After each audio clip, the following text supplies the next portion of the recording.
आप ये समझते हैं कि आप इवॉल्व हुए हैं जी हाँ। और आप ये समझते हैं कि इवोल्यूशन एक अनडिजाइंड इरैशनल प्रोसेस है। एवोल्यूशन अनडिजाइंड प्रोसेस नहीं है। एवोल्यूशन जो है वो मिलियंस और बिलियंस ऑफ ईयर्स में अपने आप को परफेक्ट करता है। एवोल्यूशन का जो प्रोसेस है वो नेचर इंटेलिजेंटली अपनी परफेक्ट करता है। इंटेलिजेंटली परफेक्ट नहीं करता है, क्योंकि अगर इंटेलिजेंटली परफेक्ट करता हो तो राइट। फिर हमें बहुत सारे ऐसे ऑर्गन्स की जिनकी हमें जरूरत नहीं है वो हमारे अंदर ना पाए जाते हो, और बहुत सारी जो स्पीशीज हैं उसकी बात हो गई वो है हमारी। वो एक्सटिंक्ट ना हो जाएं। That's fine, I get it. वो एक्सटिंक्ट होना इवोल्यूशन की दलील नहीं है, वो तो किसी भी क्रिएटर की भी हो सकती है। उसकी भी दलील है कि उसने एक्सटेंड कर दिया, but that is not something जी हाँ। We are discussing here. सवाल मेरा आपसे ये है कि इवोल्यूशन अगर इंटेलिजेंटली डिजाइन प्रोसेस नहीं है तो फिर हम ये कह सकते हैं ना कि ये इरैशनल है, इसके पीछे कोई रैशनल थॉट नहीं है।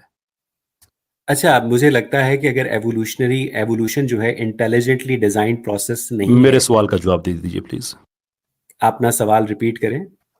आप ये समझते हैं कि इवोल्यूशन एक इरैशनल प्रोसेस है जिसके पीछे कोई रैशनल माइंडसेट या डिजाइन नहीं है। एवोल्यूशन के पीछे कोई माइंडसेट नहीं है, कोई डिजाइन नहीं है, कोई डिवाइन गाइडेंस नहीं है, और ये इररेशनल देयरफॉर प्रोसेस नहीं है। ये इररेशनल प्रोसेस नहीं है। नेचर तो फिर अपने ये आप को रैशनल नेचर अपने ये आप को रैशनल नेचुरल प्रोसेस है। सिलेक्शन के जरिए अपने ऑर्गन्स को, अपनी जो स्पीसिएशन है उसको परफेक्ट करती है, राजा साहब। That's great. तो फिर तो नेचर बड़ी इंटेलिजेंट मालूम हो रही है। मैंने यही तो मसला है कि अगर आप रिचर्ड डॉकिंस की किताब द ब्लाइंड वॉच मेकर पढ़ें तो आपको पता चलेगा कि नेचर के अंदर जो एवोल्यूशन हो रही है उसके पीछे कोई क्रिएटर नहीं बैठा है जो जुम्मे वाले दिन आई गेट आदम इट। को असर से लेकर आई इशा गेट तक इट। पैदा कर रहा है। नेचर के पीछे कोई, लेकिन वो इतनी जबरदस्त चीज है कि वो डेड डेड तो खैर नहीं कह सकते हैं, लेकिन नॉन लिविंग कुछ सेट ऑफ पार्टिकल से वो अवैस इकबाल तक कहानी लेके आ सकती है बगैर जी किसी हाँ। गाइडेंस के। जी हाँ। फाइन। जी हाँ। कोई ये गाइडेंस कहानी नहीं जो है मिलनी चाहिए मट्टी उसके। से तख्लीक से बहुत बेहतर है, नहीं कोई, और लोगों को वो तो समझ हो भी गया। आती आप है। मट्टी, और एक एक भाई लफ्ज आप तो है, मट्टी, राजा साहब, आप नहीं मानते रिड्यूसिबल मट्टी को ना। अच्छा, कॉम्प्लेक्सिटी। मुझे मुझे मैं अभी आता हूँ, उस तरफ भी मैं आता हूँ। मैं आपसे सिर्फ जानना चाहता हूँ कि इवोल्यूशन को अगर आप समझते हैं कि इसके पीछे कोई रैशनल प्रोसेस नहीं है तो इसको इरैशनल कहने में क्या मसला है आपको? एवोल्यूशन के पीछे एक रैशनल प्रोसेस है, और इसका ये जो रैशनल और प्रोसेस है रैशनैलिटी ये कहाँ से आती है उसकी? आई गेट इट, वो आई गेट इट। नेचुरल उसकी सिलेक्शन रैशनैलिटी के कहाँ से जरिए आती है? आती है, वो एक्सपेरिमेंटेशन के डिफाइन जरिए करें। आती है। श्योर, डिफाइन करें रैशनल नेचुरल सिलेक्शन क्या होती है? नेचुरल सिलेक्शन आपने वो पढ़ी होगी जो लमार की एग्जाम्पल है कि किस तरह से जो लंबी गर्दन वाले जराफे थे उनका उनका जो मुंह था वो पत्तों तक पहुंचता था, और जो वो तो नहीं होती ना। छोटी गर्दन वाले, वो तो नहीं होती, जो मुझे होती है जवाब मुझे दे वो लेने दे। बताएं। मुझे जवाब दे लेने दे। टाइम जाया जो कर रहे हैं ना, वो छोटी तो नहीं गर्दन होती, वाले जो होती जराफे है थे मुझे वो बताएं। उनका उनका मुंह पहुंचता नहीं था, और वो छोटी गर्दन वाले जराफे जो थे वो एक्सटिंक्ट हो गए, और लंबी गर्दन वाले जो जराफे थे वो चलते रहे। ये होती है नेचुरल सिलेक्शन, राजा साहब। तो ये तो 12वीं के लमार्कियन, तालिब इल्म को भी पढ़ा है, ठीक सही, ठीक हो गया पता कि है। इनके लमार्कियन इवोल्यूशन जो है वो ठीक है, so far as his idea of natural Lamarckian selection. Evolution जो है एवोल्यूशनरी अंडरस्टैंडिंग की जानिब एक स्टेप था, राजा साहब। ओके, ठीक हो गया। एंड वो जो आपने दुनिया भर के जो इवोल्यूशनिस्ट बताए जिसकी बेस पे आप मुझे कन्विंस करना चाह रहे थे कि मैं इवोल्यूशन को ठीक मान लूं, वो लमार्कियन एक्सप्लेनेशन को ठीक समझते हैं?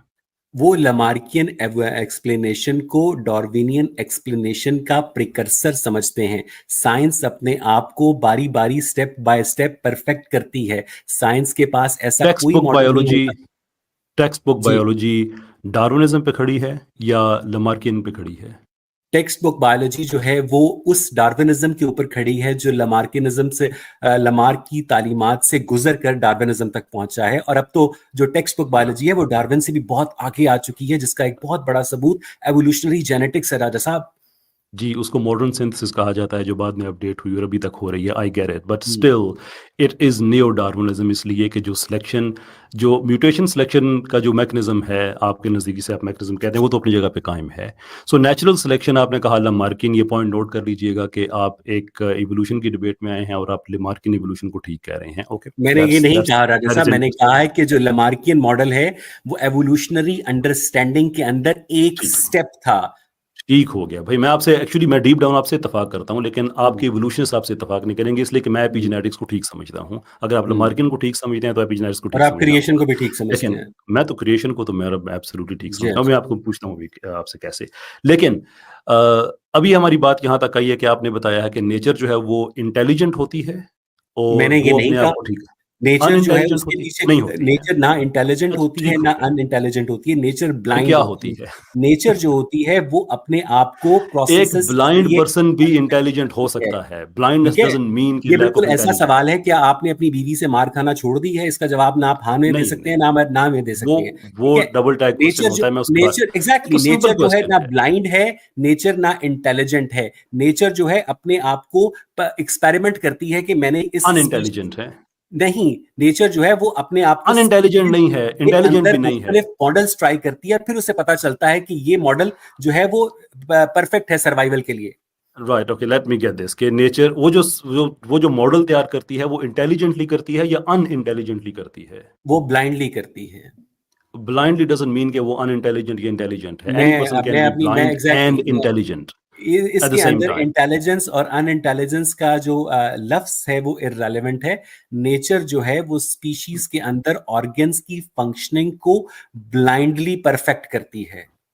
इंटेलिजेंट जो ब्लाइंडली है वो परफेक्ट करती। लेकिन जो ब्लाइंडली परफेक्ट परफेक्ट करती करती है। है तो वो तो एक वो फिर और नेचर कोई जो पैसिव फिल्टर तो नहीं है ना। नेचर एग्जैक्टली पैसिव फिल्टर तो नहीं है। जिन बच्चों को थैलेसीमिया होता है, हेमोफीलिया होता है या पैसिव फिल्टर जेनेटिक नहीं है डिसऑर्डर्स मेरे होते पास। हैं, अब वो ऐसा मर जाते प्लीज हैं, प्लीज उनके टाइम जीन्स टाइम पास कम में है, नहीं मेरे होते। पास टाइम कम है, आप जाया ना करें। मुझे बताइए कि नेचर, आप ये कह रहे हैं कि पैसिव फिल्टर नहीं है।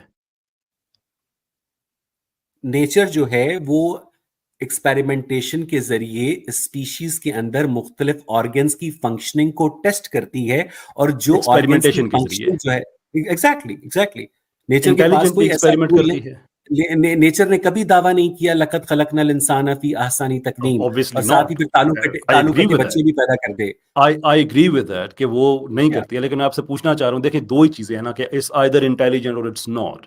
आप नहीं नो, जवाब देना चाहते हैं कि हमें नहीं देना चाहता। क्योंकि गो ऑन मुझे सर। मुझे ये नेचर जो है वो कोई ऐसा वो ऐसी कोई एंटिटी नहीं है जिसके अंदर कोई शऊर लगा हो।